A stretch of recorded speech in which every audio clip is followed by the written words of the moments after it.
Hi everybody, I am Marcus and welcome to my YouTube channel. Today we are in a beautiful snowy, sunny Skogstibble, just about half an hour's drive west of Uppsala, north of Stockholm. And today we're going to read this stone together. It's quite a remarkable stone. Some things are a bit different here. You will get a little laugh afterwards, I would say, when the clip is up. It ends with sort of a poem making fun of what the rune maker or the rune master did first half of the rune lines. There are some details here that are different. There is a staff at the bottom shaped like a rope, which is seen on some of these stones.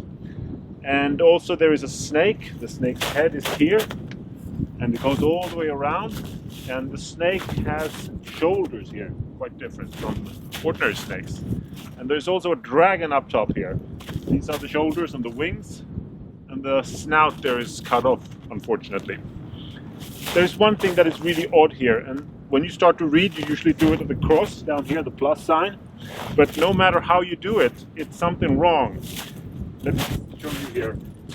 The first rune is okay, but then when you keep going, you realize there's something off here. Some of the runes are okay, but the others are just strange. But the thing is, on the first half of the runes, the rune line, the rune master has carved the runes upside down. I don't know why really, but it's sort of funny when you realize it. So either you read it this way, but then you have to reverse all the runes, or you read it from this way, but then you have to read backwards and mirror image all the runes. So let's see if we can do it right. It says I-O-G-A-R. Well, it's really an M, but it's an R. And it means Yogir. And Yo is an old word for horse, and Geir means a spear. I don't know if this is a kenning, if it means something more than just the words, but that's what it is. It's a man's name. And then it says A-U-K, upside down or mirror imaged, meaning and. Then it says F-A-S-T-G-I-R. And Fastgeir, that's also a man's name. Fast means strong and geir against spear. When we keep on reading, it says A-U-K, meaning and then we read A-U-R-I-U-R, Eirikur, meaning Eric, of course. And Eirikur is a word that means, or two words that means forever rich or eternally rich. So these three men, they did something. It says L-I-T-U, Litu. They did something, they had something made. Of course, this stone. It says R-I-T-A, Rita. Strangely enough, this is the same word we would use in Swedish today for writing something. But here, the rune master probably meant he was raising something, the stone. And then it reads S-T-I-N, of course, in the end. Steen, meaning stone. And then it says U, F-T-I-R, Uftir, meaning after. And then it says B-O-R-K-E-R,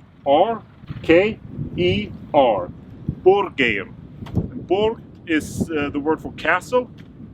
Perhaps, possibly, it means rescue something, or berga in modern Swedish. And Geir again means spear. And then we read, it's upside down and mirror image, so it's a bit hard. F-A-D-U-R, Fader. The F, it's very tricky here, but it says F-A-D-U-R, Fader. And then S-I-N, sin, meaning theirs. And then we read F-R-E-H-N, Fren.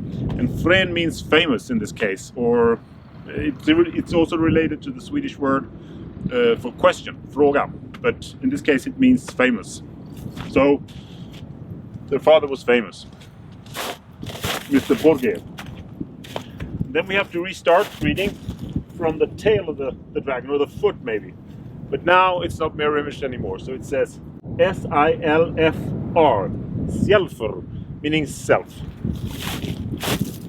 And then from this way, it says H-I-U-G-E-R, G or K. Juk, meaning cut. So he had this stone cut himself. And then it says A-U-R-I-K-R. Eirikr. And that's of course the same Eirikr as up here, one of the brothers. So Eric had this made himself, commissioned by all three brothers. And then it reads U again, F-T-I, Ufti, meaning after. It's spelled differently than that after, but it says Ufti, after. And then S-I-N, and then F-A-D-U-R, father again. And then comes the fun part here. It says R-U-N-I, rune, meaning the runes. And then D-I-S-A, Disa, these ones. So these runes, something is up with them. And it says R-O-D-I, Radi, meaning read. And then S-O or S-A, there's something with these runes that you should read. And it says K-U-N-I, Kuni.